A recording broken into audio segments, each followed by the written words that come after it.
దేవుని వాక్యముతో మీ అందరి ముందు నిలబడము అనేది మరి దేవుడు నాకు ఇచ్చినటువంటి మంచి అవకాశము.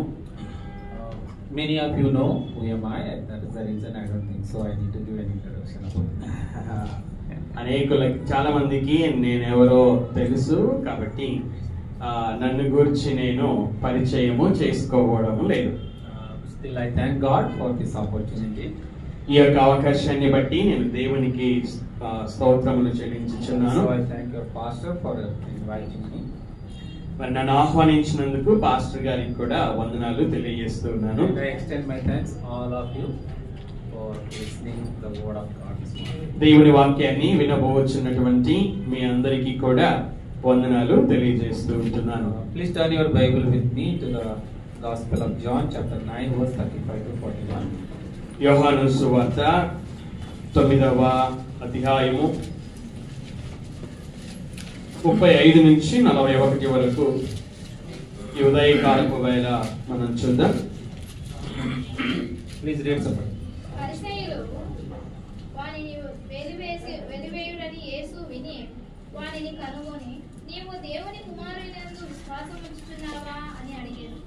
అందుకు వాడు ప్రభువా నేను ఆయనందు విశ్వాసం ఉంచుటకు ఆయన ఎవడని అడగగా యేసు నీవు ఆయనను చూచుచున్నావు, నీతో మాట్లాడుచున్న వాడు ఆయనే అనెను. అంతటా వాడు ప్రభువా నేను విశ్వసించుచున్నానని చెప్పి ఆయనకు మొక్కెను.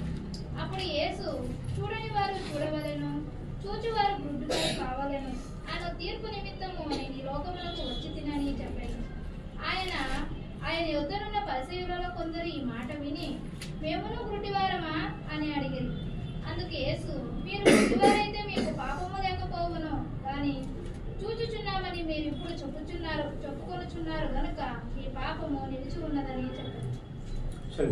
Gracious God, Heavenly Father, thank you for this wonderful privilege to stand in your presence with thy holy word to encourage your children. Lord, I submit myself to your hand, increase me with thy spirit.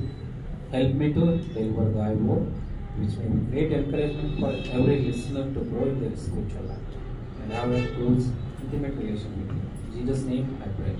Amen. This is my personal experience. ఇది నా వ్యక్తిగత అనుభవము. Since I've been for many years in the ministry, అనేక సంవత్సరాల నుంచి నేను పరిచర్యలో ఉన్నటువంటి కారణాన్ని బట్టి this is what I have seen everywhere. It is not particularly any one place. ఒక స్థలంలో మాత్రమే కాకుండా ప్రతి చోట కూడా నేను చూస్తూ ఉంటాను. In every church, ప్రతి సంఘములో there are some people కొంతమంది ప్రజలు ఉంటారు. who comes to the church సంఘానికి before the service starts. సంఘము ప్రారంభము కాకమునిపే వస్తారు. Whether it is a rainy, summer, winter, no matter which kind of weather they are having, but they will be on time. చలికాలమైనా ఎండాకాలమైనా వానాకాలమైనా అది ఏ కాలమైనా కూడా ఈ వాతావరణంతో సంబంధం లేకుండా సమయానికి వస్తుంటారు. About these people, rest of the church will always appreciate. ఈ యొక్క వీరి గురించి మిగిలిన సంఘం అంతా కూడా వాళ్ళు మెచ్చుకుంటారు. And there will be some other people, another group of people. మరి కొంతమంది సంఘ సభ్యులు They will come only at the time of worship. ఆరాధన సమయంలో మాత్రమే వాళ్ళు వస్తారు. When the song starts singing, and they will come and join. పాటలు పాడుతూ ఉండగా వాళ్ళు వచ్చి జాయిన్ అవుతారు. There is another group of people. ఇంకొక గుంపు వారు ఉంటారు. They will come only when the offering is collected. కానుకలు పట్టే సమయంలో మాత్రమే వస్తారు కొంతమంది. They will come and put the offering and go. వాళ్ళు వచ్చి కానుక వేసి వెళ్ళిపోతారు. My grandmother and grandfather were one among them. మా తాత మా అమ్మమ్మ అలాంటి వాళ్ళు అన్నమాట. Only they come to the church and they put the offering and go. వాళ్ళు కేవలం ఆ కానుక వేసే సమయంలో వస్తారు, కానుక వేస్తారు, వెళ్ళిపోతారు. Also there are some another group of people. ఇంకా కొంతమంది ఉన్నారు. They come only when the message starts. వర్తమానము ప్రారంభమయ్యేటప్పుడే వాళ్ళు వస్తారు. They know what time pastor is going to start the preaching. వాళ్ళకి తెలుసు పాస్టర్ గారు ఏ సమయంలో వాక్యం చెప్తారు. Exactly, they will come on that time. ఆ సమయం అప్పుడే వస్తారు. They will be very happy. వాళ్ళు వింటారు, చాలా సంతోషంగా ఉంటారు. And there is another group of people. ఇంకొక కొంతమంది ఉంటారు. They will come only at the closing prayer and benediction. ముగింపు సమయంలో ఆశీర్వాద సమయంలో వస్తారు. Only they will take the benediction and they will be very happy. ఆశీర్వాదం మాత్రమే తీసుకుంటారు, వాళ్ళు చాలా సంతోషంగా ఉంటారు. And happy, it is not in your church. I am talking about some other church. ఇక్కడ మన సంఘంలో కాదు, వేరే సంఘంలో. And I was there past for 25 years. I mean 25 years I was there in such group. నేను అటువంటి గుంపులో 25 సంవత్సరాలు నేను ఉన్నాను. At the age of 25 years I received the salvation. నేను 25 సంవత్సరాల వయసులో ఉన్నప్పుడు నేను రక్షణ పొందుకున్నాను. I tell you, in that group, ఆ యొక్క గుంపులో there are 80 to 90% people are not at all saved. 80 నుంచి 90% ప్రజలకి రక్షణే లేదు. But still they come to the church. అయినప్పటికీ వాళ్ళు సంఘంగా They కూడుకుంటారు, sing a song, పాటలు పాడతారు, they also give offering, వాళ్ళ కానుకలు కూడా they ఇస్తారు, listen the word of God, దేవుని వాక్యాన్ని వింటారు, they take the benediction, ఆశీర్వాదం and they పొందుకుంటారు, be the part of all the church activities. అన్ని సంఘ కార్యక్రమాలలో పాలు పంపులు Still they పొందుకుంటారు. don't know what is salvation. అయినప్పటికీ రక్షణ అనగా ఏంటో కూడా వాళ్ళకి తెలియదు. Still they live in the spiritual blindness. వాళ్ళు ఇంకా ఆత్మ సంబంధమైనటువంటి గుడ్డితనంలోనే నివసించుచు ఉన్నారు. The same incident is taking place here in this passage which we just read now. ఇప్పటి వరకు మనం చదువుకున్నటువంటి వాక్య భాగంలో అటువంటి సంఘటనే చోటు చేసుకున్నది. This morning I am going to talk healing of the spiritual blindness. ఈ ఉదయకాలపు వేళ నేను ఏం చెప్పబోతున్నానంటే ఆత్మ సంబంధమైనటువంటి గుడ్డితనాన్ని బాగు చేయడం. Healing of the spiritual blindness is the title of my message this morning. ఈ ఉదయకాలపు వేళ నా వర్తమానం యొక్క టైటిల్ ఏం పేరంటే ఆత్మ సంబంధమైనటువంటి గుడ్డితనాన్ని బాగు చేయడము. First thing you have to understand what is the spiritual blindness. మొదటగా ఆత్మ సంబంధమైనటువంటి గుడ్డితనం అనగా ఏంటో మనం అర్థం చేసుకోవాలి. Spiritual blindness does not mean we have to lose our eyesight. ఆత్మ సంబంధమైన గుడ్డితనం అంటే మనము ఈ చూపును పోగొట్టుకోవాలి అని కాదు అర్థం. There are Bible several times is using that spiritual blindness. బైబిల్లో అనేక సార్లు ఆత్మ సంబంధమైన గుడ్డితనమును తెలియజేస్తూ ఉంది. Those people are not blind, they are perfectly all right. అంటే ఆత్మ సంబంధమైన గుడ్డితనం అంటే వాళ్ళు శరీర సంబంధంగా గుడ్డివారు అని కాదు, వాళ్ళ శరీర సంబంధంగా చూపు బాగా కనిపిస్తుంది. Even in the Eden garden when Adam and Eve were living, they were completely fine, but still the word of God says they were blind. Eden తోటలో ఆదాము హవ్వలు వారిద్దరు కూడా వారి కన్ను చూపు బాగానే ఉంది, అయినప్పటికీ వారి యొక్క ఆత్మ సంబంధం వారి యొక్క అంధత్వం గురించి బైబిల్ తెలియజేస్తుంది. Only after they ate the fruit they were able to see. That's what the scripture says. వారు పండు తిన్న తర్వాతనే వారి యొక్క ఆత్మ గుడ్డితనాన్ని వాళ్ళు చూడగలిగారు. That does not mean they were blind. దాని అర్థము వారు గుడ్డివారు అని కాదు. Even after resurrection Jesus Christ he met two disciples. యేసుక్రీస్తు వారు ఆయన పునరుద్ధానము చెందిన తర్వాత ఇద్దరు శిష్యులను ఆయన కలుసుకున్నాడు. He was walking with them. ఆయన వారితో కూడా నడుస్తున్నాడు, talking with them. ఆయన వారితో కూడా మాట్లాడుతున్నాడు. After the long time, చాలా సమయం అయిన తర్వాత when they were sitting, వాళ్ళు కూర్చున్నప్పుడు something was fallen from their eyes. వారి కన్నుల నుండి ఏదో పడిపోయింది. Then they understood that is Jesus Christ. అప్పుడు వారికి అర్థమైంది మనతో ఇంతసేపు ఉన్నది యేసుక్రీస్తు అని. Till that time they were completely blind about Jesus Christ. అంతవరకు కూడా యేసుక్రీస్తు గురించి వారు గుడ్డివారుగానే ఉన్నారు. Even in the scripture sometime it is exactly the word is used, some people also are blind. అలాగే వాక్య భాగంలో మరి ఆ విధంగానే కొంతమంది గుడ్డివారుగా ఉన్నట్లుగా మనం చూస్తాం. Isaiah chapter 43 verse 8.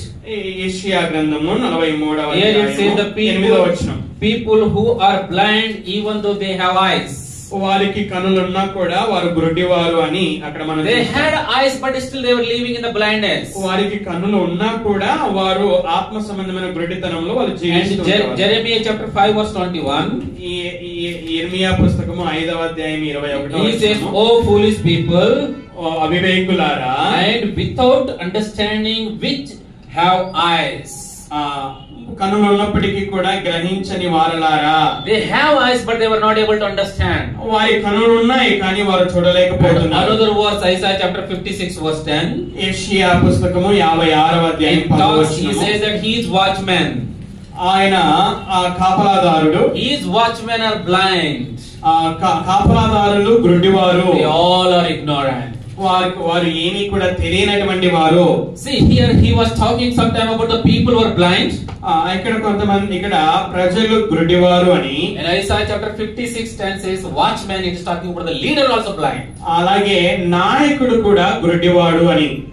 Many are living in the spiritual blindness. అనేకులు ఆత్మ సంబంధమైనటువంటి గుడ్డితనంలో నివసించుచున్నారు. And maybe one among you and I this morning. ఈ ఉదయకాలపు వేళ మరి ఇక్కడికి వచ్చినటువంటి మీలో ఒకరు ఉండవచ్చు, మరి నేను కూడా ఉండవచ్చు. Do not be spiritually blind. Do not be spiritually blind. ఆత్మ సంబంధమైనటువంటి గుడ్డితనముతో మనము జీవించకూడదు. How does this spiritual blindness occurs in our life? మన జీవితంలో ఈ ఆత్మ సంబంధమైన గుడ్డితనం అనేది ఎలా సంభవిస్తుంది? How does this spiritual blindness take place in our life? మన జీవితంలో ఈ గుడ్డితనము ఎలా చోటు చేసుకుంటుంది? The two reasons I am going to bring this morning. ఈ ఉదయకాలపు వేళ రెండు కారణాలను నేను మీకు How can a తెలియజేస్తున్నాను. person being in the community of God still he can live in the spiritual blindness? దేవుని సమాజంలో ఉన్నప్పటికీ ఆత్మ సంబంధమైనటువంటి గుడ్డితనంతో ఎలా ఉండగలరు? The first one is lack of understanding about Jesus can lead to spiritual blindness. మొదటి రెండు కారణాలలో మొదటి కారణం ఏమిటంటే యేసుక్రీస్తును గురించి అవగాహన లేకపోవడం అనేది ఆత్మ సంబంధమైన గుడ్డితనానికి నడిపిస్తుంది. Lack of understanding about Jesus Christ. యేసుక్రీస్తును గురించి అవగాహన లేకపోవడం. It can lead you to be a spiritually blind. అది ఆత్మ సంబంధమైన గుడ్డితనములో జీవించడానికి నడిపిస్తుంది. Simply meaning ignorance. అంటే సులువుగా చెప్పాలి అంటే ఆయనను గురించి ఎరగకపోవడము. What is happening here in this chapter? ఈ యొక్క అధ్యాయంలో ఏం జరుగుతుంది? వాస్తవానికి ఏం జరుగుతుంది ఇక్కడ? Chapter 8 you see, chapter 8 verse 58. Here Jesus claimed directly he is God. యేసుక్రీస్తు వారు యోహాను సువార్త 8వ అధ్యాయం 58వ వచనంలో అక్కడ ఆయన ప్రత్యక్షంగా నేను దేవుడను అని చెప్పాడు. Then all the Jewish people got angry, they wanted to stone him. యూదులందరూ కూడా వారి కోపం వచ్చేసింది, అందుకే రాళ్లతో కొట్టాలి అని అనుకున్నాడు. And also chapter 8 verse 12, 8వ అధ్యాయం 12వ he said that I am the light of the world. నేను లోకానికి వెలుగును అని చెప్పారు. He said he is the light of the world in chapter 8. 8వ అధ్యాయంలో నేను లోకానికి వెలుగునని అని చెప్పాడు. But when he comes to the chapter 9, he astonishingly displayed the divine power of God. అక్కడ 9వ అధ్యాయానికి వచ్చేసరికి దేవుని యొక్క శక్తిని ఆయన ప్రదర్శించినట్లుగా మనం చూస్తాం. By giving eyesight to the blind man. పుట్టు గ్రుడ్డివానికి కనుచూపు ఇవ్వడము ద్వారా ఆ శక్తిని ప్రదర్శించాడు ఆయన. He was not a normal blind man. ఆయన సాధారణమైనటువంటి గుడ్డివాడు కాదు. Born as a blind. ఆయన గుడ్డివాడిగానే పుట్టాడు. He born by birth itself he was a blind. పుట్టడమే గుడ్డివాడు. He had never privileged to enjoy the beauty of creation of God. దేవుని సృష్టి యొక్క అందాన్ని చూసే ఆ అవకాశం లేకుండా ఉండేది. His life was completely filled with darkness. అతని జీవితము పూర్తిగా చీకటిమయమై ఉండిపోయింది. And Jesus came and healed his such a blindness and made him to see the light of this world. యేసుక్రీస్తు వారు వచ్చి అతని యొక్క ఈ శరీర సంబంధమైన గుడ్డితనాన్ని ఆయన బాగు చేసి దేవుని యొక్క సృష్టిని చూసే అవకాశాన్ని కలుగజేశారు. Chapter 8 he said I am the light of the world. యేసుక్రీస్తు వారు నేను లోకానికి వెలుగునని. Chapter 9 he proved that he is the real light of the world. 9వ అధ్యాయంలో నేను లోకానికి నిజంగా వెలుగును అని ఆయన తనను తాను రుజువుపరుచుకున్నాడు. Now come and see what is happening in the chapter 9. 9వ అధ్యాయంలో ఏం జరుగుతుందో మనం చూద్దాం. Chapter 9 1 to 7. 9వ అధ్యాయము 1వ వచనం నుంచి 7వ వచనం వరకు Jesus healed the blind man. యేసుక్రీస్తు వారు ఆ యొక్క పుట్టు గుడ్డివారిని బాగు చేశారు. From the narration. ఆ యొక్క బాగు చేసిన తర్వాత అక్కడి నుంచి ఆయన వెళ్ళిపోయాడు. We can't see Jesus till verse 35 where he went. ఈ 35వ వచనం వరకు ఆయన ఎక్కడికి వెళ్ళాడో మనం చూడలేము. But what is happened during this time you see? అయితే ఆ 7వ వచనం నుంచి 8వ వచనం నుంచి 35వ వచనం వరకు మధ్యలో ఏం జరిగిందో మనం చూద్దాం. 9 verses 8 to 12. 9వ వచనం నుంచి 12వ వచనం వరకు Questioned by the shocking neighbors.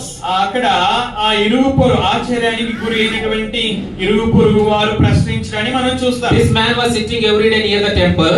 ఈ యొక్క వ్యక్తి ప్రతిరోజు కూడా దేవాలయం దగ్గర కూర్చుని He was begging for many years. అనేక సంవత్సరాల నుంచి భిక్షం అడుక్కొని Every year so many people are coming to the temple. ప్రతి సంవత్సరం కూడా అనేక మంది దేవాలయానికి వస్తూ ఉన్నారు. Every day there are many people are coming. ప్రతిరోజు కూడా అనేక మంది వస్తూ పోతున్నారు. For many years the people are watching this man sitting there and begging.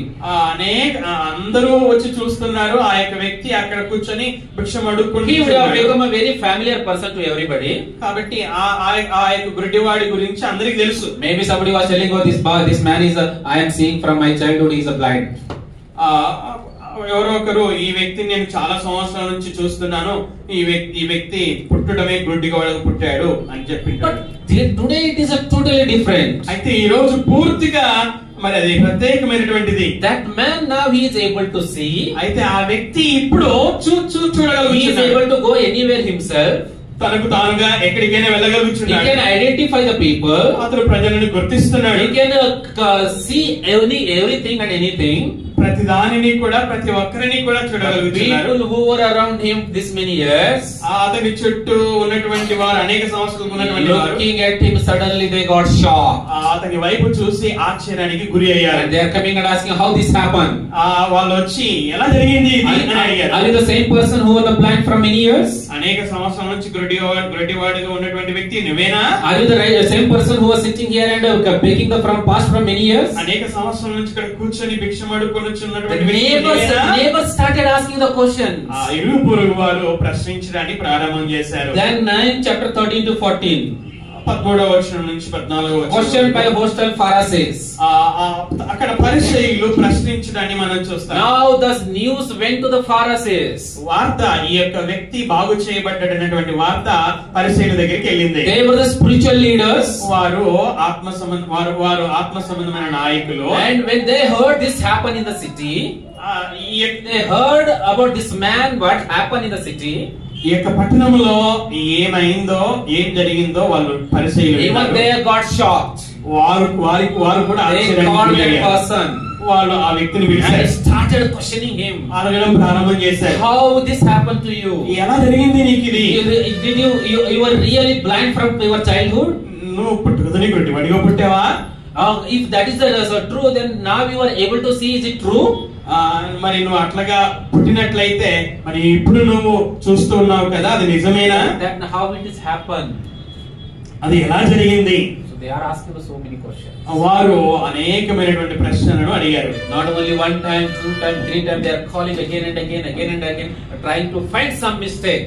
వాళ్ళు ఒకసారి కాదు, వాళ్ళు అలాగా అడుగుతూ ఏదో ఒక పొరపాటును వాళ్ళు కనుగొనాలని అనుకున్నారు. And even they called verses from 21-22. You will see even they will call his parents and they will ask the question. 21-22 వచనాలు చదివితే వారు అతని యొక్క తల్లిదండ్రులను కూడా పిలిచారు. You know what the parents will say? తల్లిదండ్రులు ఏం చెప్తారో తెలుసా? They really afraid of the Pharisees. వారు తల్లిదండ్రులు ఆ పరిసయ్యులకు భయపడ్డారు. They knew everything. వారికి అంతా తెలుసు. And just they will say, వారు ఈ విధంగా వాళ్ళు ఏం చెప్తారంటే, we don't know but he is a blind by birth. మాకు తెలిసిన విషయం ఏంటంటే అతను పుట్టినప్పటి నుంచి గుడ్డివాడిగా పుట్టాడు. We know only he is a blind from childhood. పుట్టినప్పటి నుంచి గుడ్డివాడిగా పుట్టాడు. Got eyesight. అయితే ఇతడు ఇప్పుడు చూపు పొందుకున్నాడు. We don't know how it happened. అది ఎలా చూపు పొందుకున్నాడో మాకు తెలియదు. He is now adult. ఇతడు చిన్న పిల్లడు కదా, పెద్ద పిల్లడు. You ask him, he will answer you. అతన్ని అడుగు, అతనే జవాబు చెప్తాడు. That's what happening. This many things. ఇక్కడ ఈ వచనాలలో ఇవి జరిగాయి. In that process, what is happening? These Pharisees, they will call him again and again. ఇలాగ జరుగుతున్నటువంటి పరిస్థితులలో పరిసయ్యులు ఆ యొక్క చూపు పొందిన వ్యక్తిని మరలా పిలిచి అడగడం చూస్తాం. This man will irritated. ఈ వ్యక్తికి కోపం వచ్చేసింది. And he will tell to them. ఈ వ్యక్తి వారితో ఈ విధంగా చెప్పాడు. See, I got eyesight from the Jesus. నేను యేసుక్రీస్తు వారు నన్ను బాగు చేశాడు. Why are you asking me again? అయితే మీరు ఎందుకు నన్ను మాటికి అడుగుతున్నారు? Also want to become disciple of Jesus? మీరు కూడా యేసుక్రీస్తుకి శిష్యులు అవ్వాలని కోరుకొనుచున్నారా? Then Pharisees will get angry. అప్పుడు ఆ మాటలు వినేసరికి పరిసయ్యులకి కోపం వచ్చేసింది. They will tell, we are not a disciple of Jesus. You are his disciple. We are disciple of Abraham. Get out. మేము మోసే శిష్యులము యేసుక్రీస్తు శిష్యులం కాదు, ఇక్కడి నుంచి వెళ్ళిపో అని వాళ్ళు కోపడ్డారు. They will send him out. వారు అతనిని బయటికి పంపించేశారు. Now this is what exactly happening verse 35. ఈ 35వ వచనం వరకు ఇవన్నీ కూడా జరిగాయి. The news got spread everywhere. ఆ యొక్క వార్త అంతటా కూడా అంతటికి వెళ్ళిపోయింది. What is that news? ఏంటి ఆ వార్త? The news is this. ఏంటి వార్త అంటే Pharisees were sent him out. పరిసయ్యులు ఆ గుడ్డివానిని వెలివేశారు. Because this born blind got eyesight. ఎందుకంటే ఆ పుట్టు గుడ్డివానికి గుడ్డివాడు చూపు పొందాడు. Every person in that place, they were looking this man. ఆ చూపు పొందుకోవడం ద్వారా అక్కడ ఉన్నటువంటి వారందరూ కూడా ఆ వ్యక్తిని చూస్తున్నారు. Where he is going, what he is doing, అతను ఎక్కడికి వెళ్తున్నాడు, ఏం చేస్తున్నాడు, ఎవరితో మాట్లాడుతున్నాడు. People are watching all these things. ప్రజలు వీటన్నిటిని కూడా చూస్తూ ఉన్నారు. Saw that the Pharisees were sending him out. ఆ పరిసయ్యులు వారిని వెలివేశారు. This news got spread everywhere. ఈ యొక్క వార్త అంతటికి కూడా వెళ్ళిపోయింది. Now Jesus come to know that Pharisees rejected him. యేసు పరిసయ్యులు ఆ యొక్క గ్రుడ్డివానిని వెలివేశారు అన్నటువంటి విషయాన్ని యేసుక్రీస్తు వారు విన్నారు. Then Jesus is coming to this man. అప్పుడు యేసుక్రీస్తు వారు ఆ వ్యక్తి దగ్గరికి వచ్చాడు. And before that you need to understand very important thing here. అయితే దీనికి ముందుగా మీరందరూ కూడా అర్థం చేసుకోవాల్సినది ఏమిటి అనగా, this man had a great miracle in his life. ఈ యొక్క వ్యక్తి తన జీవితంలో మరి గొప్ప ఆశ్చర్య కార్యాన్ని చూడగలిగాడు. Which he never hoped that will happen in his life. తన జీవితంలో అది సంభవిస్తుంది అని ఎప్పుడు కూడా అనుకోలేదు. But today he experienced one of the great miracle in his life. అయితే మరి ఆ రోజు తన జీవితంలో ఒక గొప్ప ఆశ్చర్య కార్యాన్ని చూడగలిగాడు. But still he is living in the spiritual blindness. అయితే ఇంకా అంటే ఈ చూపు పొందినప్పటికీ ఆత్మ సంబంధమైనటువంటి గుడ్డితనంలోనే ఇంకా అతడు జీవించాడు. Look here, I will tell you. నేను చెప్తాను. First one you see verse 11. 11వ వచనము. Please read somebody. ఎవరొకరు చదవండి. 9 verse 11. చాప్టర్ 9 9వ అధ్యాయం 11వ వచనం. యేసు అను ఒక మనుషుడు బుద్ధ చేసి What he says just he thought Jesus a man. వాడు యేసు అను ఒక మనుష్యుడు. First time when the people are asking who healed you, ఆ యేసు ఎవరు నిన్ను బాగు చేశారు అని అడిగినప్పుడు Jesus a man. యేసు అను ఒక మనుష్యుడు బాగు చేశాడని చెప్పాడు. He is one of the person like you and I. నీలాగా నాలాగా ఆయన కూడా ఒక మనుష్యుడు. See how he understood about Jesus Christ. He is taking Jesus also as a person. That's all. ఈ గుడ్డివాడు ఎలా అర్థం చేసుకున్నాడు యేసుక్రీస్తు గురించి అంటే ఆయన కూడా ఒక మనుష్యుడు అని అర్థం The చేసుకున్నాడు. second time they called him, రెండవసారి అతన్ని పిలిచినప్పుడు and they are asking again the question, same question. అదే ప్రశ్నను మరలా Then అడిగినప్పుడు how he asked is answering the second time. You see there. రెండవసారి జవాబు ఎలా చెప్పాడు Verse చూడండి. 17. Read somebody. 17వ వచనం. కాబట్టి వారు మరలా ఆ గుడ్డివానితో అతడు నీ కన్నులు తెరిచినందుకు నీవు అతని గూర్చి ఏమనుకొనుచున్నావని అడగగా వాడు ఆయన ఒక ప్రవక్త అని. Second time when they ask what he is saying, he is a prophet. రెండవసారి అతనిని అడిగినప్పుడు యేసు గురించి ఏమని చెప్పాడంటే ఆయన ఒక ప్రవక్త అని చెప్పాడు. First time he says he may be very good man. మొదటిసారి ఆయన మంచి మనుషుడు అని చెప్పాడు. Second time he is telling he is one of the great prophets. రెండవసారి ఏమని చెప్తున్నాడంటే ఆయన That's what he understood and he is going among the people. యేసుని గురించి ఈ విధంగా అర్థం చేసుకొని ప్రజల మధ్యలో తిరుగుతూ ఉన్నాడు. Still he did not understand completely about Jesus Christ. అయితే యేసుని గురించినటువంటి సంపూర్ణ అవగాహన చూపు పొందిన ఈ గుడ్డివానికి ఇంకా లేదు. What I want to say this morning, ఈ ఉదయకాలపు వేళ నేను ఏం చెప్పాలనుకుంటున్నానంటే great miracles happen in our life. కొన్నిసార్లు మన జీవితాలలో కూడా గొప్ప ఆశ్చర్య కార్యాలు జరుగుతాయి. Even we want God to do some miracles in our life. మన జీవితంలో దేవుడు గొప్ప కార్యాలు చేయాలని మనం కోరుకుంటాము. But miracles most of the time does not lead to the salvation. అయితే మన జీవితంలో జరిగే ఆ గొప్ప కార్యాలు రక్షణని అనేక సార్లు మనలను రక్షణలోనికి నడిపించవు. Sometimes God's miracles may meet our physical needs. కొన్నిసార్లు దేవుడు చేసే గొప్ప కార్యాలు మన శరీర సంబంధమైన అవసరాలను తీర్చవచ్చును. But it does not bring us out of our spiritual blindness. అయితే ఆ యొక్క కార్యాలు ఆత్మ సంబంధమైనటువంటి గుడ్డితనములో నుండి బయటికి తీసుకొని రాలేవు. One of the best example is here.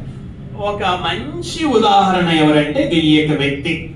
This is the man who born as a blind. ఈ యొక్క వ్యక్తి పుట్టుకతోనే గుడ్డివాడిగా He పుట్టాడు. never had the privilege to see the beautiful creation of God. దేవుని యొక్క సృష్టి యొక్క అందాన్ని చూసే అవకాశాన్ని లేకుండా From జీవించాడు. childhood he was depend on somebody.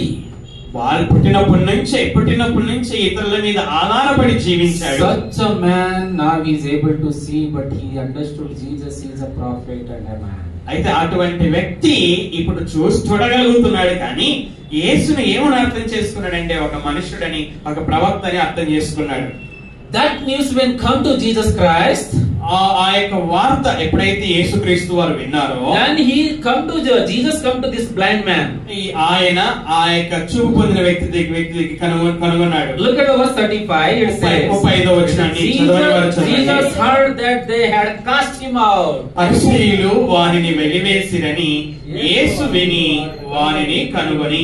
Then continue what it says. నీవు దేవుని కుమారునియందు విశ్వాసముంచుచున్నావా? Okay, when he heard, he found him and he said unto him. Now Jesus, he heard it and he came and he found the blind man.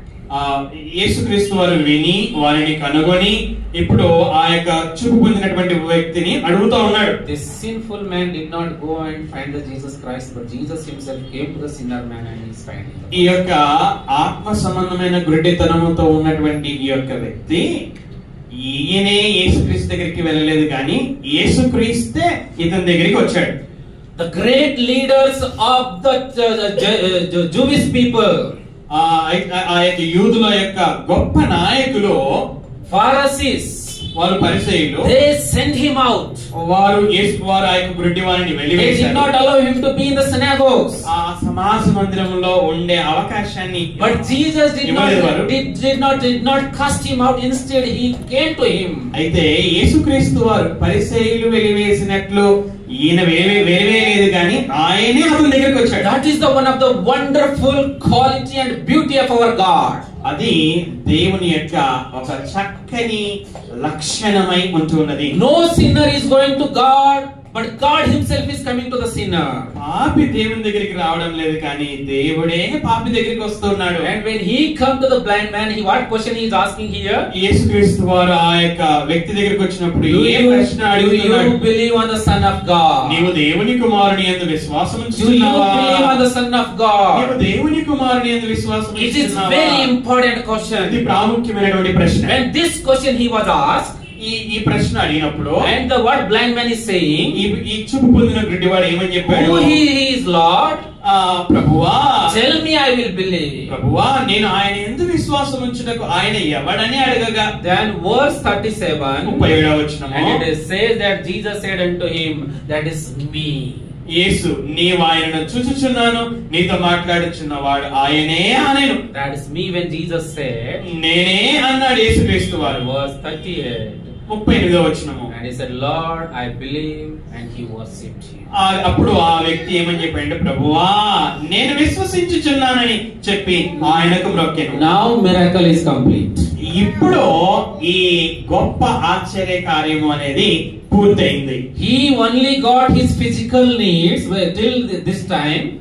ఇంతవరకు అతడు ఈ యొక్క శరీర సంబంధమైనటువంటి గుడ్డితనాన్ని When Jesus గుడ్డితనంలో స్వస్థత పొందుకున్నాడు. when Jesus came to him, అయితే యేసుక్రీస్తు వారు అతని దగ్గరికి వచ్చినప్పుడు and he opened his spiritual eyes. అప్పుడు ఆయన అతని యొక్క ఆత్మ సంబంధమైన గుడ్డితనాన్ని తీసేశాడు. He is able to see Jesus who he is. అప్పుడు యేసు ఎవరో స్పష్టంగా చూడగలుగుతున్నాడు. Verse 38, what he said?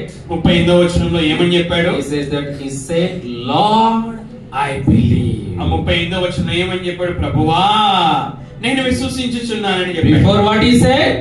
ముందు ఏమని చెప్పాడు? Jesus a man. యేసు అనే మనుషుడని చెప్పాడు. Jesus a prophet. యేసు ఒక ప్రవక్త అని Maybe a చెప్పాడు. wonderful and great prophet.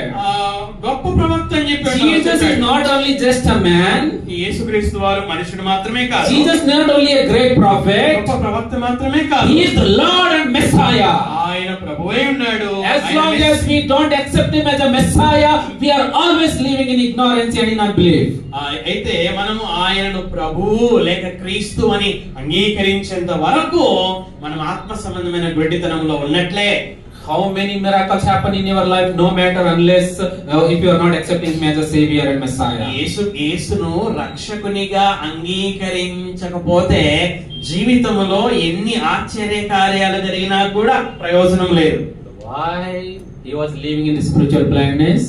ఎందుకు ఇతడు ఈ ఆత్మ సంబంధమైన గుడ్డితనంలో జీవించాడు? He was living in ignorance, lack of understanding. ఎందుకు అంటే యేసును గురించినటువంటి అవగాహన అతనికి లేదు. In that time of during that time of Jesus, యేసుక్రీస్తు నివసించుచున్న కాలములో if you read the book of Malachi chapter 2, if you read the book of Malachi chapter 2, మలాకి పుస్తకం 2వ అధ్యాయం, you will understand the priesthood has completely failed in maintaining their responsibility.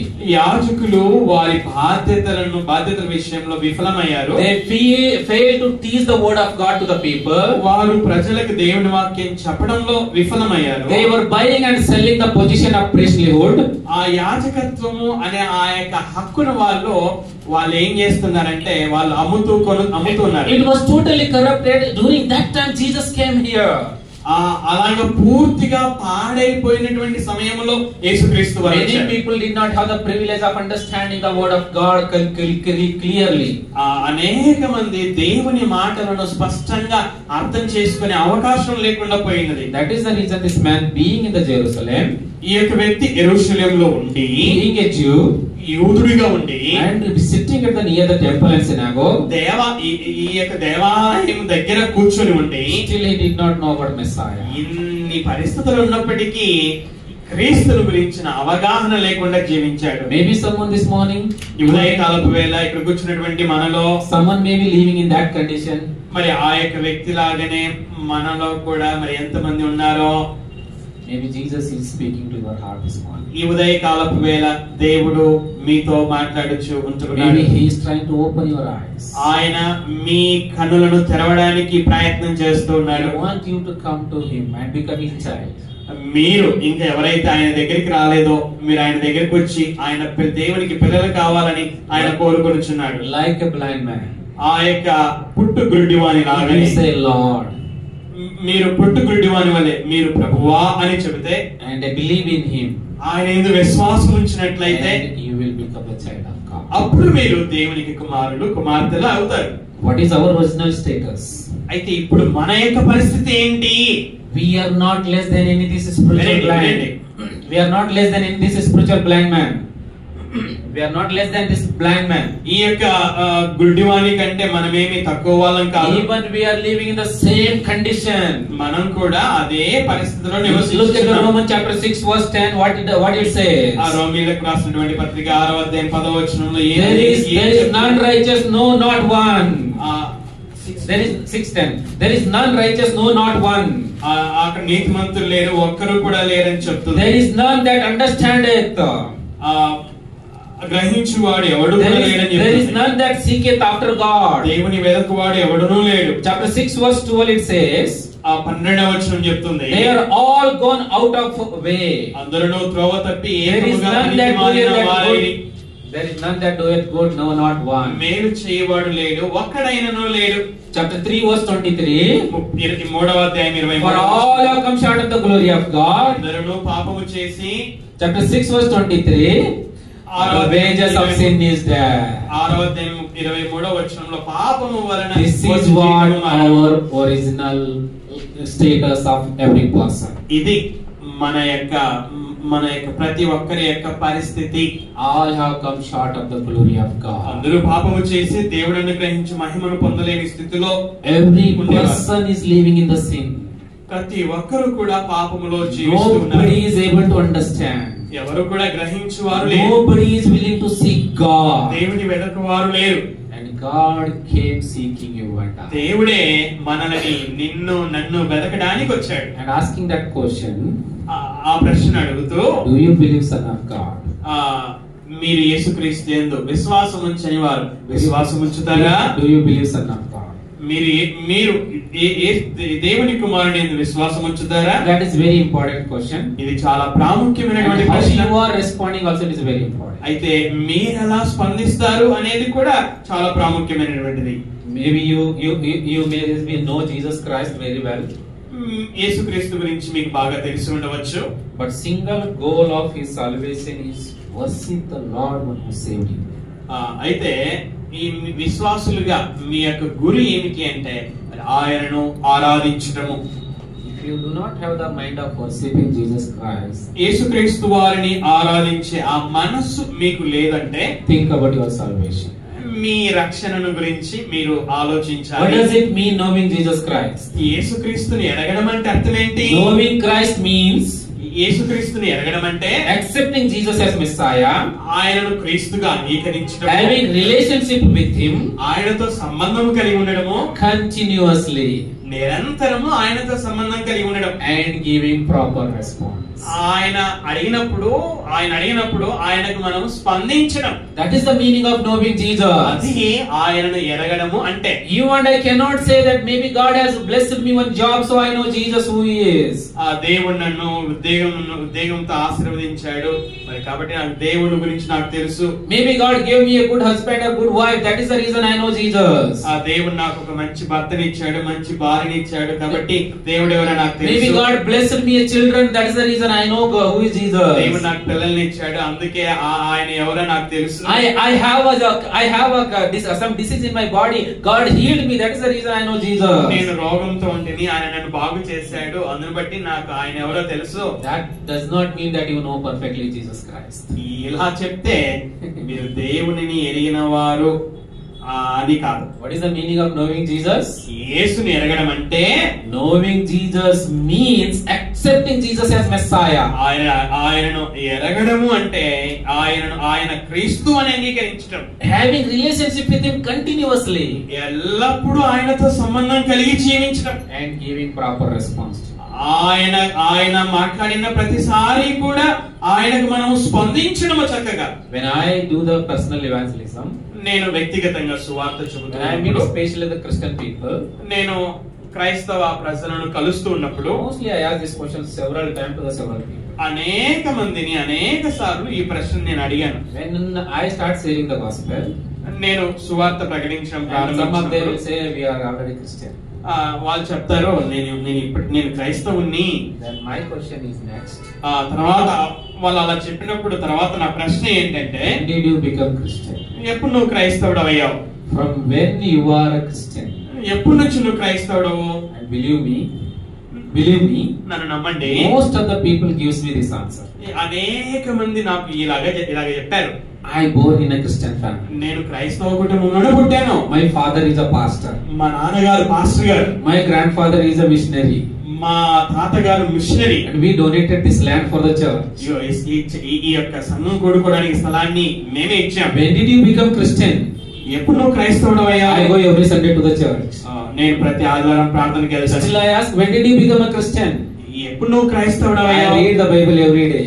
ప్రతిరోజు కూడా నేను Bible చదువుతాను. Still my answer is I still did not find my answer. అర్థమవుతుందా మీకు?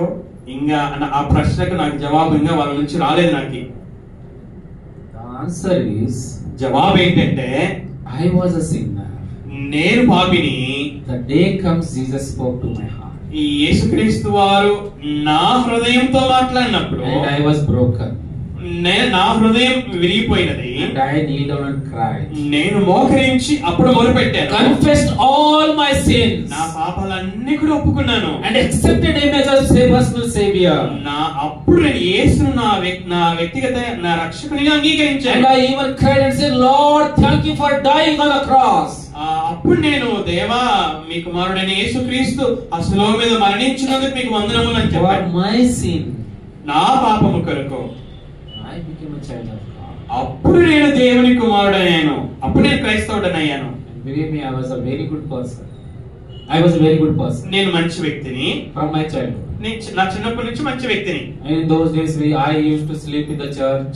నేను ప్రార్థన జరిగే స్థలంలోనే I used పడుకునేవాడిని. to clean the church. నేను ఆ ప్రార్థన గదిని శుభ్రం చేసేవాడిని. I used to go with pastor everywhere wherever he goes.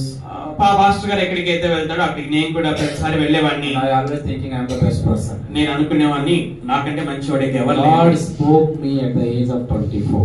24వ సంవత్సరంలో ఉన్నప్పుడు దేవుడు నాతో మాట్లాడాడు. That day I realized I am a sinner. ఆ రోజు నాకు అర్థమైంది నేను అంత మంచోని కాదు, పాపిని అని. And I accepted Jesus Christ. అప్పుడు నేను యేసును నా రక్షకునిగా I అంగీకరించాను. became Christian at the age of 25. 24వ సంవత్సరంలో ఉన్నప్పుడు నేను క్రైస్తవుని అయ్యాను. Till that time I was feeling I was a Christian. అప్పటి వరకు నేను అనుకున్నాను నేను క్రైస్తవుని అని అనుకున్నాను, కానీ I was not a Christian. నేను క్రైస్తవుని కాదు. This morning maybe one of you among them. ఈ ఉదయకాలపు ఇక్కడికి వచ్చినటువంటి మనలో కూడా మనం కూడా అలాగా అనుకొని బ్రతుకుతూ ఉండవచ్చు. If that is the condition, God is speaking to your heart. ఒకవేళ మీ పరిస్థితి అలాగైనట్లయితే మరి దేవుడు మీతో మాట్లాడుతూ When you come to the book of Acts, అపోస్తలుల కార్యములు there is a one incident is happening. ఒక సంఘటన అక్కడ జరిగింది. Especially in the chapter 8. ప్రత్యేకంగా 8వ అధ్యాయంలో There is a man is coming from Ethiopia. He is called Ethiopian Enoch. Ethiopia అనే ఆ దేశం నుండి ఒక వ్యక్తి మనం చూస్తాం అక్కడ. He is coming from Ethiopian Enoch. Actually, he was not a normal person. అతడు సాధారణమైనటువంటి వ్యక్తి కాదు. But he was having a very good position. అయితే అతడు ఒక మంచి స్థానంలో ఉన్నాడు. And he was coming to Jerusalem. అతడు యెరూషలేముకు వచ్చుచుండెను. To celebrate in the feast of Passover. ఆ పస్కా పండుగ కొరకై యెరూషలేముకు వచ్చాడు. After the celebration at the temple, ఆ యొక్క పండుగ అయిపోయిన now he is going back in his chariot. ఆ రథం మీద తిరిగి వెళ్తా ఉన్నాడు. Now he got a book of Isaiah in his hand. అతడు అతని చేతిలో యెషయా పుస్తకం Sitting in the chariot, ఆ రథం మీద కూర్చొని and he opened the book of Isaiah యెషయా పుస్తకాన్ని and తెరిచి began to read it. దానిని చదవడం And that is ప్రారంభించాడు. exactly talking about Jesus Christ. ఆ యొక్క ఏం చదువుతున్నాడో అది యేసుక్రీస్తు గురించే అక్కడ వ్రాయబడి ఉంది. And during the same time, the Spirit of God is speaking to Philip. అదే సమయంలో పరిశుద్ధాత్ముడు ఫిలిప్ గారితో He మాట్లాడాడు. is telling him to go and meet the Ethiopian Enoch. ఫిలిపో నువ్వు లేచి ఆ యొక్క మంత్రి గారిని కలువు. Then Philip went there. Philip వెళ్ళాడు. When chapter 8 verse 30, 8వ అధ్యాయం 30 he will వచనంలో read this. Philip will ask him a question. Philip గారు ఆ యొక్క మంత్రిని ప్రశ్న Do అడిగాడు. you understand what you are reading? నీవు చదువునది గ్రహించుచున్నావా అని అడిగాడు. Do you understand what you are reading? నీవు చదువునది గ్రహించుచున్నావా? I tell you here, నేను చెప్తున్నాను. this man Ethiopian Enoch had all the right to respond him back very harshly. ఈ యొక్క ఆ మంత్రి మరి చాలా కఠినంగా ఆ యొక్క ఫిలిప్ కు ఉత్తరం ఇవ్వాల్సి ఉండేది. He would have said that, who are you? Why are you asking me? అతడు అడగవచ్చు, నీ ఎవరు నువ్వు నన్ను అడుగుతున్నావు? Don't you know who am I? నీకు తెలియదా నేను ఎవరో? I am sitting in the chariot and going means I am in a good position. నేను రథం మీద వెళ్తున్నానంటే నేను మంచి గొప్ప స్థానంలో ఉన్న వ్యక్తి. I am well educated. That is the reason I am reading the book. బాగా చదువుకున్నాను గనుకనే నేను పుస్తకాన్ని చదువుతున్నాను. You look after your job. Don't come and ask any question. నీ పనేదో నువ్వు చూసుకో, నన్ను వచ్చి నన్ను అడగవద్దు. You would have said all these questions. ఇలాగే చెప్పి ఉండవచ్చు.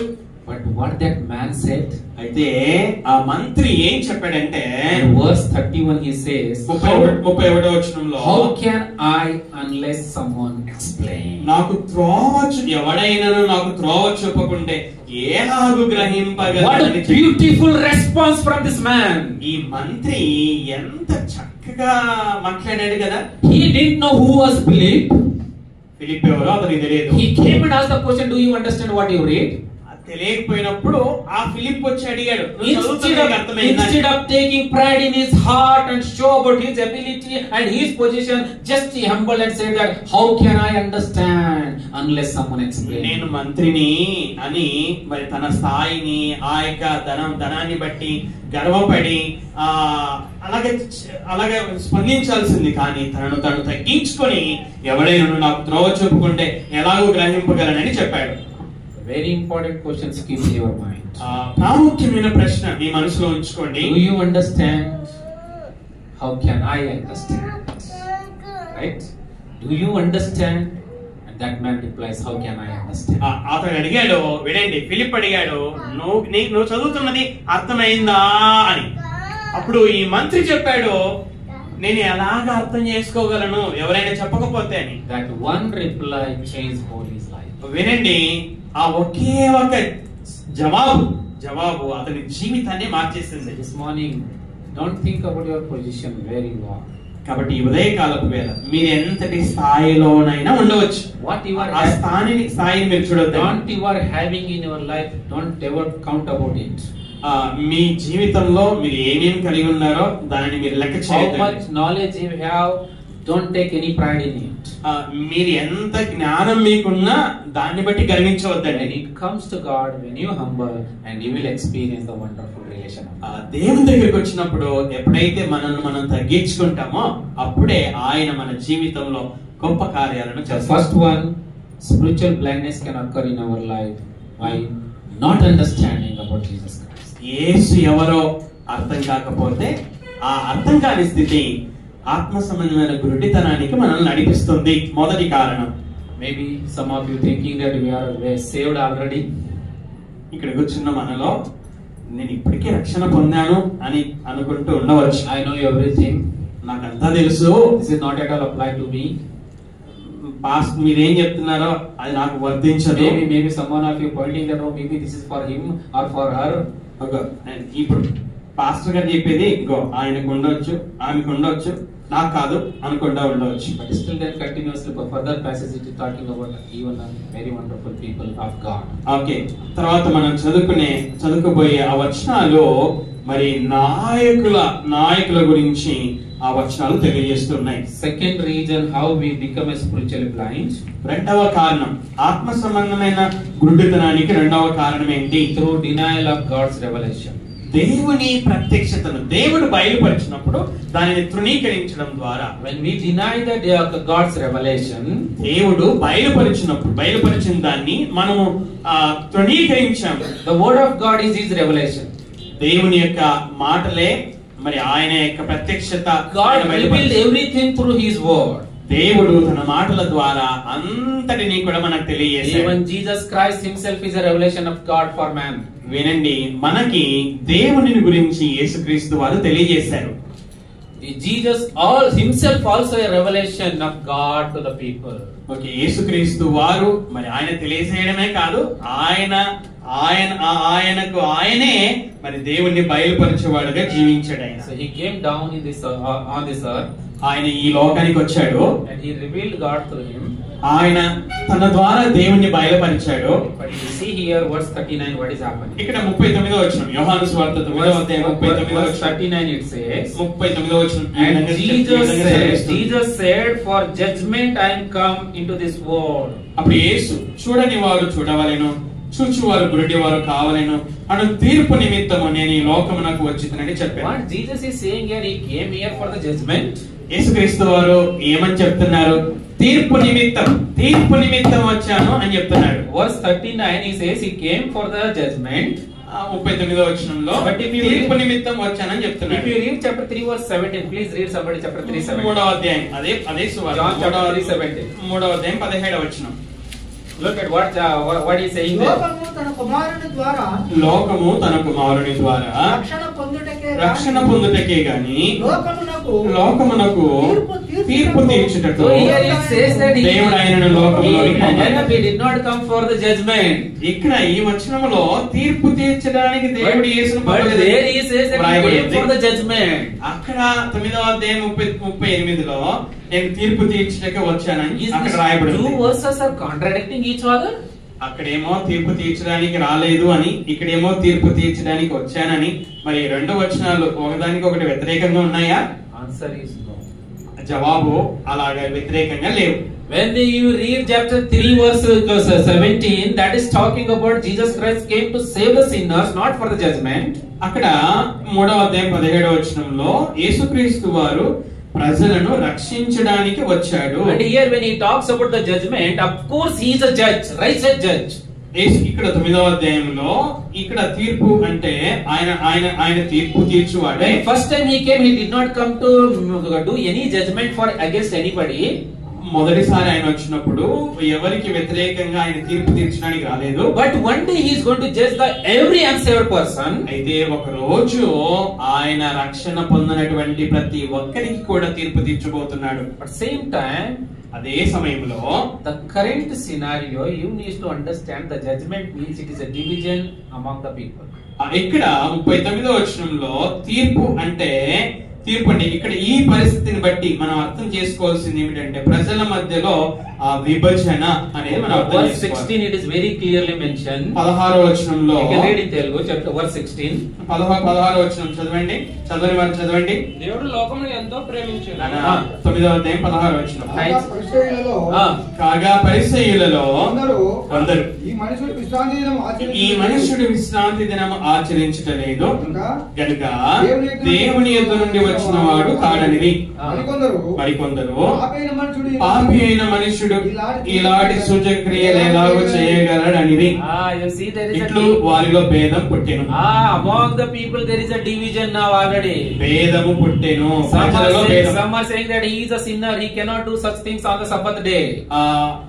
ఆయన కొంతమంది ఏమంటున్నారంటే ఈ మనుషుడు విశ్రాంతి దినం ఆచరించలేదు కనుక దేవుని యొద్ద నుండి వచ్చిన వాడు కాడు అని చెప్తున్నారు. So some says no, if he is a sinner or he is not come from God, how can this happen from that man? కొంతమంది ఈయన పాపైన మనుషుడు ఇలాంటి సూచక్రియలు ఎలాగో చేయగలడు అంటున్నారు. There is a division among the people itself. అక్కడ ప్రజలలోనే ఒక భేదం అనేది వచ్చేసింది. And Matthew makes it is much more clear. మత్తయి గారు chapter 10 verse 34. Please read somebody. మత్తయి సువార్త 10 verse 34. మత్తయి సువార్త 10వ అధ్యాయం 34లో మత్తయి గారు చాలా స్పష్టంగా చెప్పారు. 34 to 36. 34 నుంచి 36. నేను భూమి మీదకి సమాధానమును పంపవచ్చితినని తలంచుకుడి ఖడ్గమునే గాని సమాధానమును పంపుటకు నేను రాలేదు. ఒక మనుషునికి వారి తండ్రికి కుమార్తెకును ఆమె తల్లికిని కోడలికిని ఆమె అత్తకును విరోధము పెట్టవచ్చితిని. You see that here there is a division even among the family after believing in Jesus Christ. యేసుక్రీస్తును విశ్వసించిన తర్వాత కుటుంబములో కూడా ఈ విభజన విశ్వసించిన వారికి విశ్వసించని వారికి మధ్య విభజనను మనం చూస్తున్నాం. Maybe father believes, తండ్రి విశ్వసిస్తాడు, children does not believe in Jesus Christ. పిల్లలు విశ్వాసం ఉంచరు. There is a fight between both. అప్పుడు వారి మధ్య గొడవ అనేది జరుగుతుంది. There are children believe, పిల్లలు విశ్వసిస్తారు, parents are unbeliever. తల్లిదండ్రులు విశ్వసించారు. Parents will send him out of the house. అప్పుడు తల్లిదండ్రులు పిల్లల్ని ఇంట్లో నుంచి Many stories we have. ఇలాగా అనేక కుటుంబాలలో There are many people who left their house because of faith. విశ్వాసాన్ని బట్టే అనేక మంది కుటుంబాలను విడిచిపెట్టి ప్రత్యేకంగా నివసిస్తున్నారు. Many they left their relations because of the faith. విశ్వాసాన్ని బట్టే అనేకులు సంబంధాలను వదులుకున్నారు. Do not think that I came to bring peace. అందుకే యేసుక్రీస్తు ఇక్కడ అంటున్నాడు, సమాధానాన్ని తీసుకుని వచ్చానని వచ్చానని అనుకోవద్దండి. అయితే ఖడ్గమును అయితే అదే సమయంలో ఆయన అన్నాడు, నేను మీకు సమాధానం అయితే ఈ యొక్క పరిస్థితి కేవలము ఆయనను రక్షకునిగా అంగీకరించినటువంటి వ్యక్తికి మాత్రమే సంభవిస్తుంది. అయితే మరి ఎవరైతే అలాగ కాదో మరి వారు పరిస్థితి And verse 30, ఆ కుటుంబంలో భేదం అనేది continues. Then he said that which see not might see, and they which see and might be not see. That's what he says. చూడని వారు చూడవలెను, చూచువారు గ్రుడ్డివారు కావలెను. Jesus said this word. యేసుక్రీస్తు వారు ఈ మాటలు చెప్పిన వెంటనే many people are standing. అనేక మంది అక్కడ ఉన్నారు. As soon as Jesus said, ఆయన ఆ మాటలు చెప్పిన వెంటనే Pharisees were the first people who reacted. ఆ మాటలు చెప్పిన వెంటనే తిరిగి మాట్లాడింది, స్పందించింది ఎవరంటే పరిసయ్యులు. The Pharisees.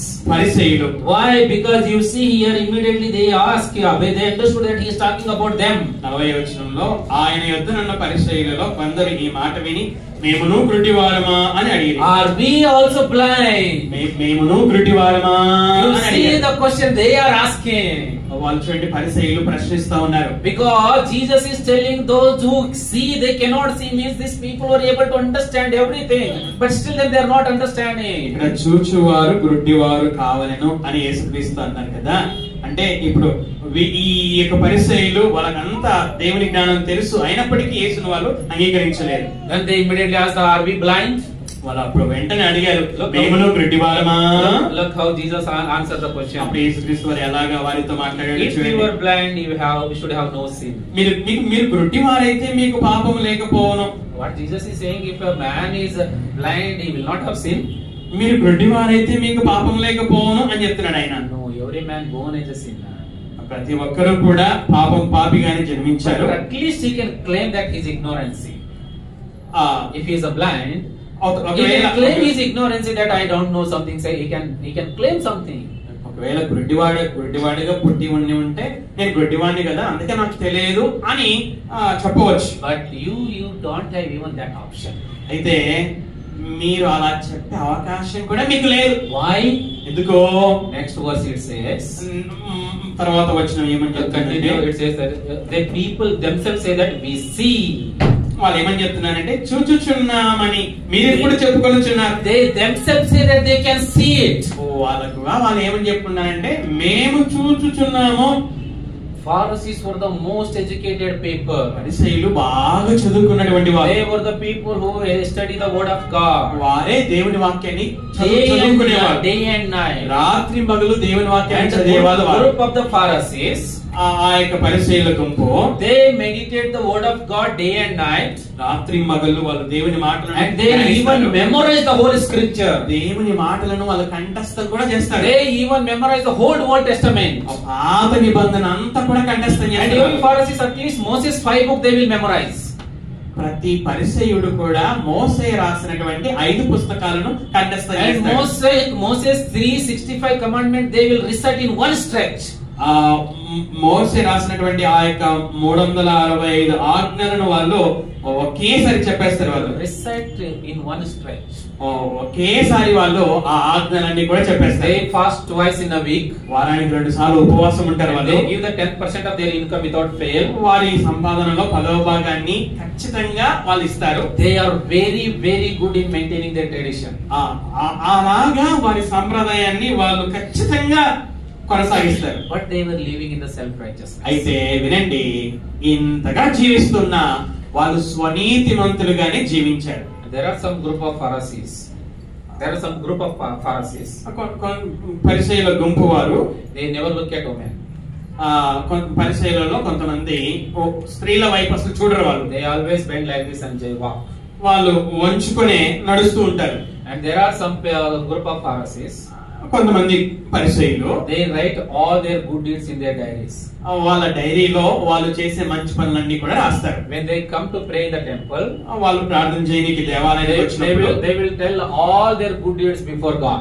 వాళ్ళు దేవుని ఎదుట దేవా మేము ఈ మంచి పనులన్నీ కూడా చేసామని చెప్తారు. Lord, I did this, that, I gave to this, and so many good things they will tell. దేవా నేను అది చేశాను ఇది చేశాను అని వాళ్ళు దేవునితో అన్ని చెప్పేస్తారు. For example, chapter 18 book of Luke, you will read about the Pharisee. లూకా సువార్త 18వ అధ్యాయంలో ఉదాహరణకి అక్కడ ఒక పరిసయ్యుడు మనం చూస్తాం. Who went to pray and he was telling that Lord, I fast twice in a week and I give 10% of my income.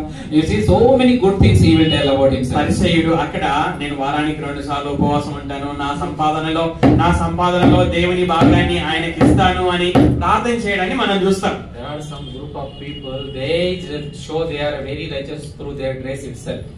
కొంతమంది పరిసయ్యులు వారు వేసుకునే ఆ డ్రెస్ ద్వారానే మేము నీతిమంతులము అని తెలియజేస్తారు. They will show they are righteous people and that God's children.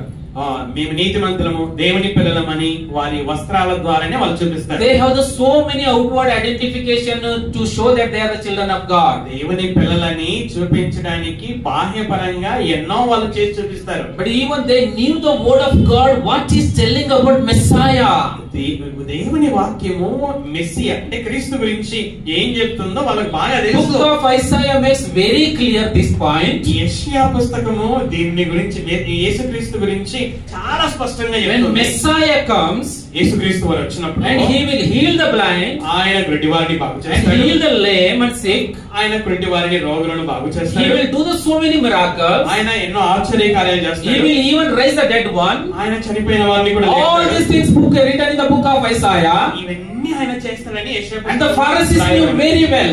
పరిసయ్యులకు ఈ విషయం బాగా తెలుసు. When Jesus came in front of them, they were not ready to accept him. అయితే యేసుక్రీస్తు వారు వచ్చి ఇప్పుడు వాళ్ళ మధ్యలో వారి ముందు ఉన్నా కూడా వాళ్ళు ఆయనను They రక్షకుడిగా were అంగీకరించారు. rejecting Jesus and God's word. వారు యేసును తిరస్కరించారు, దేవుని మాటలను కూడా That తిరస్కరించారు. means they rejected the revelation of God. అంటే దాని అర్థము దేవుడు బయలుపరిచిన దానిని వాళ్ళు That is తిరస్కరించారు. the reason after knowing everything they lived in the blindness. వినండి, అంత తెలిసి కూడా ఆత్మ సంబంధమైన గుడ్డి వారిగా జీవించారు వాళ్ళు. This morning, maybe someone you may think that you are very wise. ఈ ఉదయకాలపు వేళ ఇక్కడ కూర్చున్న మనలో ఎవరైనా ఇలాగ అనుకోవచ్చు, నాకు జ్ఞానం ఉంది, జ్ఞానవంతుడు నేను, I am the best in this church. ఈ సంఘంలో నేను మంచివాణ్ణి, I am so supportive to the church. నేను సంఘానికి సహకారుడుగా ఉన్నాను, Without me, nothing will happen. నేను లేకుండా సంఘంలో ఏం జరగదు. I have a lot of talent, even I can preach better than pastor. ఆ పాస్టర్ కంటే నేను చక్కగా వాక్యం చెప్పగలను, ఆ తలాంత నాకుంది. Maybe they have so many talent in you. అనేకమైన తలాంతులు ఉండవచ్చు మీలో. But still, if you are getting the pride about those things, that is making you to live in the spiritual blindness. ఇలాగ రకరకాల కారణాలను బట్టి మీ హృదయంలో గర్వమును కలిగి ఉన్నట్లయితే ఆ గర్వం ఏం చేస్తుందంటే ఆత్మ సంబంధమైన గుడ్డితనంలో జీవించినట్లుగా నడిపిస్తుంది. Do not take any pride in your prosperity. మీరు వర్ధిల్లుచు ఉన్నప్పుడు ఆ గర్వాన్ని ఎంత మాత్రం కూడా గర్వానికి ప్రాధాన్యత ఇవ్వద్దండి. In your property, మీకు ఆస్తి ఉండవచ్చు, you may have a very good background. మీకు మీ వెనక అందరూ బాగుండవచ్చు, You may have very good knowledge and degrees. బాగా చదువుకునే డిగ్రీలు ఉండవచ్చు, You may have very good income, మంచి ఆదాయం మీకు వస్తూ very ఉండవచ్చు, good name and respect in the society. సమాజంలో మీకు మంచి పేరు ప్రఖ్యాతి ఉండవచ్చు. But I tell you, everything is given by God. Don't take any pride in it. ప్రతిదీ కూడా దేవుని చేత ఇవ్వబడింది కాబట్టి గర్వపడాల్సిన అవసరం లేదు.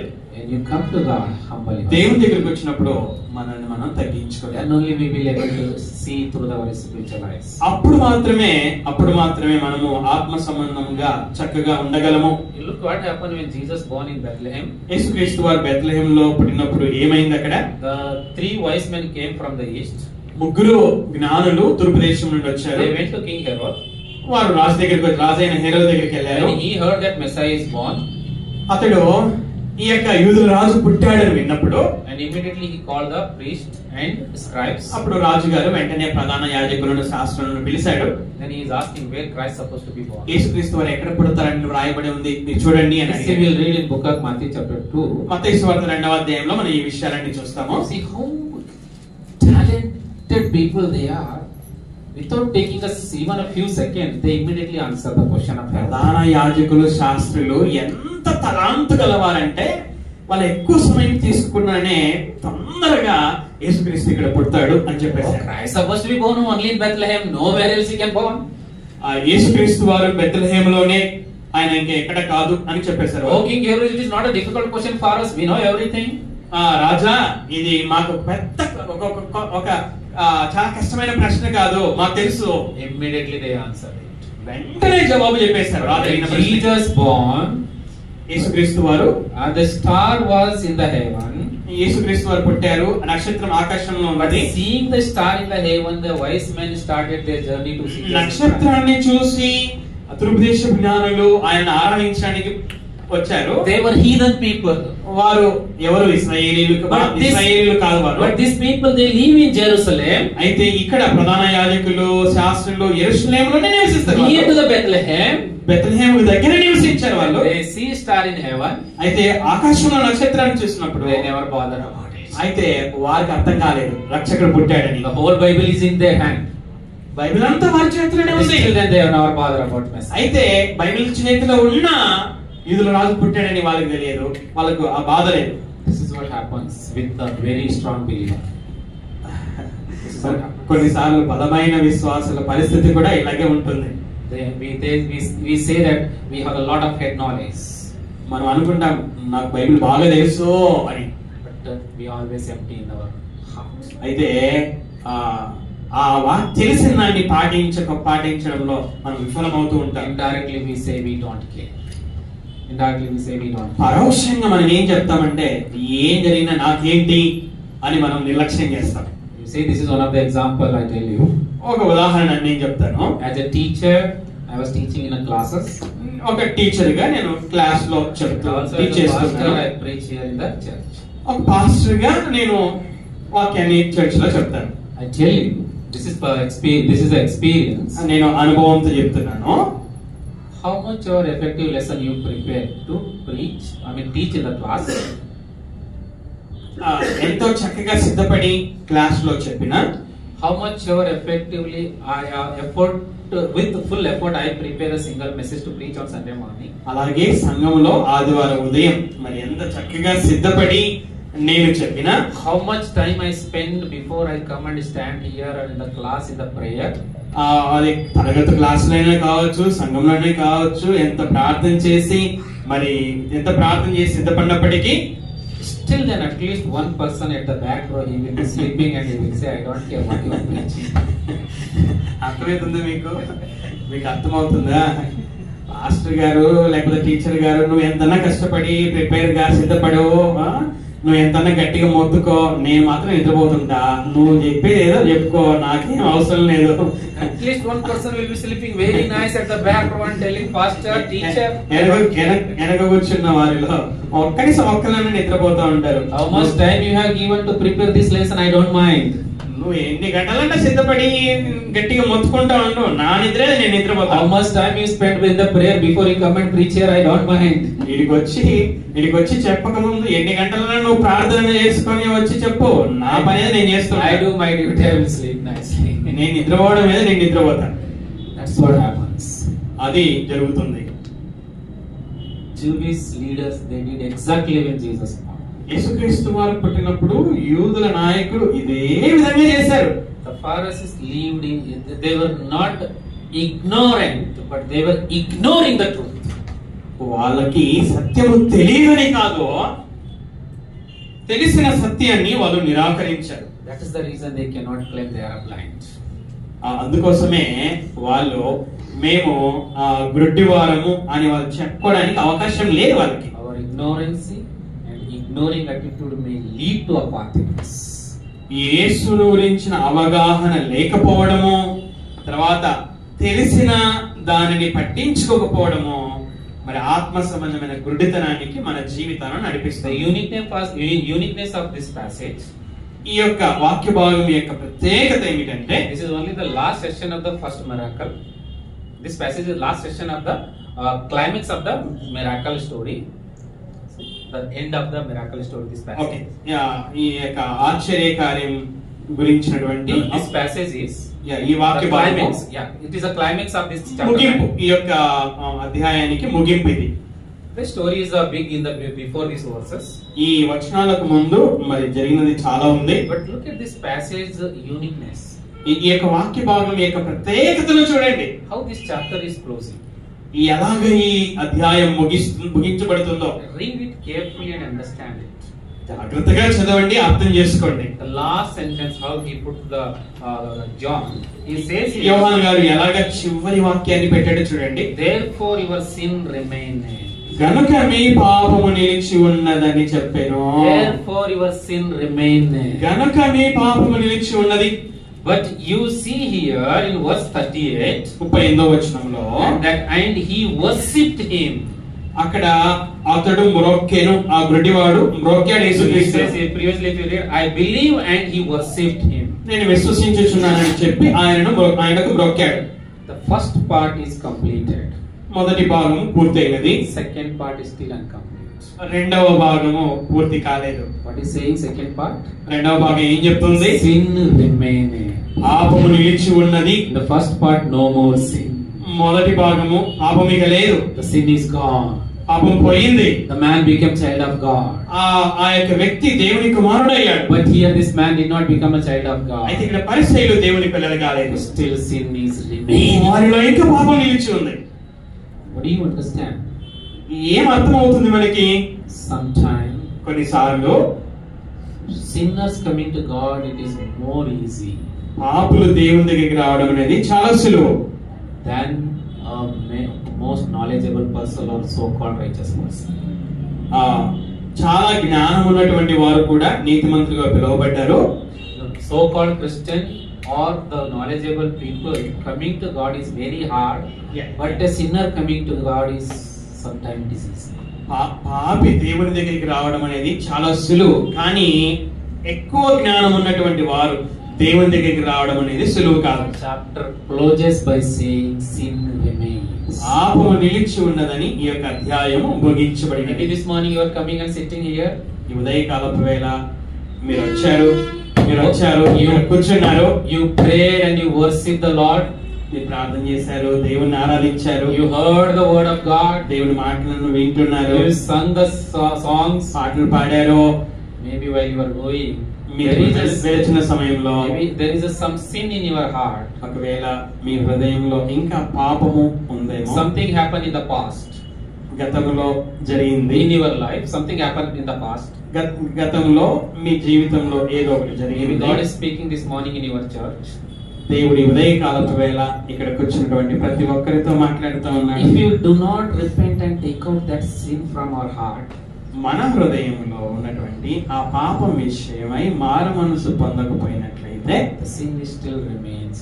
ఆ పాపం ఇంకా మీ జీవితంలో నిలిచి ఉంటుంది. అలాగే We lives like a Pharisee, a hypocrite life. ఒకవేళ అలాగే ఉన్నట్లయితే పరిసయ్యుల జీవితాలలో పాపం ఎలా నిలిచి ఉందో అలాగే మీ జీవితాలలో కూడా పాపం. If you hear the word of God, మీరు దేవుని వాక్యాన్ని వింటూ ఉన్నారు and you really regret about what we did, మనం ఏం చేసామో దాని గురించి మనం నిజంగా పశ్చాత్తాపపడాలి. and even if it is necessary, go and ask sorry to the person. ఒకవేళ అవసరమైనట్లయితే నువ్వు ఎవరి విషయంలో తప్పు చేసి ఉంటే వాళ్ళ దగ్గరికి పోయి తప్పైందని అడుగు. Then that sin is broken and relation become clear and you become a child of God. అప్పుడు నువ్వు అలా అడిగినప్పుడు ఆ పాపం అనేది తీసివేయబడుతుంది. ఆ సంబంధం, తెగిపోయిన సంబంధం మరలా బాగు చేయబడుతుంది.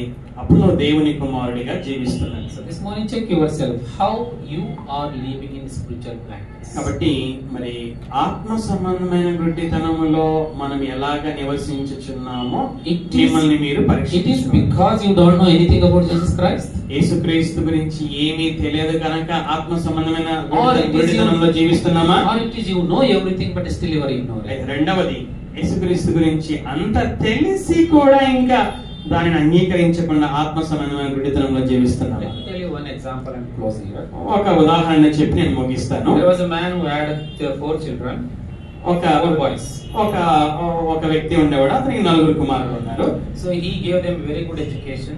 అతడు బాగా చదివించాడు. And all became very good all they become very great position holders. వాళ్ళందరూ కూడా మంచి స్థాయిలో ఉన్నారు. Some doctor, engineer, some businessman, they all settle in some abroad. డాక్టర్లుగా, ఇంజనీర్లుగా, బిజినెస్ వ్యాపారస్తులుగా చక్కగా మంచి దేశాలలో వాళ్ళు స్థిరపడ్డారు. All they settle in some different countries. వేరే దేశాలలో వాళ్ళు స్థిరపడిపోయారు. Sometimes they used to come and go. కొన్నిసార్లు వాళ్ళు Father వచ్చిపోయారు. alone was living in his village. తండ్రి తన గ్రామంలో ఒంటరిగా నివసిస్తూ ఉండేవాడు. So what happened? One day, the one son came, maybe during the season of Christmas or some occasion, one of the son advised, see, every year we are celebrating in our own place. ఒక కొడుకు ఈ విధంగా సలహా చెప్పాడు. ప్రతి సంవత్సరం కూడా ఈ యొక్క మనం మా ప్రదేశాలలో మేము ఉత్సవాలను జరుపుకుంటున్నాము. So why can't we celebrate this day together in one place, contribute everybody?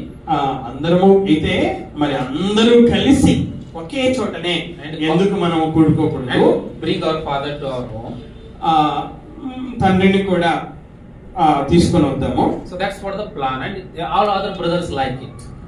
మిగతా వాళ్ళందరూ కూడా సరే బాగుంది అని ఇష్టపడ్డారు. They started a big party.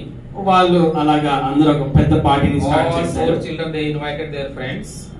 నలుగురు స్నేహితులు నలుగురు కుమారులు వారి స్నేహితులను ఆహ్వానించారు. They invited their friends. భార్యలు కూడా వారి స్నేహితులను ఆహ్వానించారు. Even children invited to their friends. పిల్లలు వారి స్నేహితులను కూడా ఆహ్వానించారు. Whose parties are celebrating? చాలా మంది అక్కడ కూడుకున్నారు. And this old man came from the village. తండ్రి గ్రామంలో ఉన్నటువంటి తండ్రి గారు ముసలి వయసులో ఉన్న తండ్రి గారు వచ్చారు. He came and sitting on corner. ఒక మూలలో కూర్చున్నాడు ఆయన.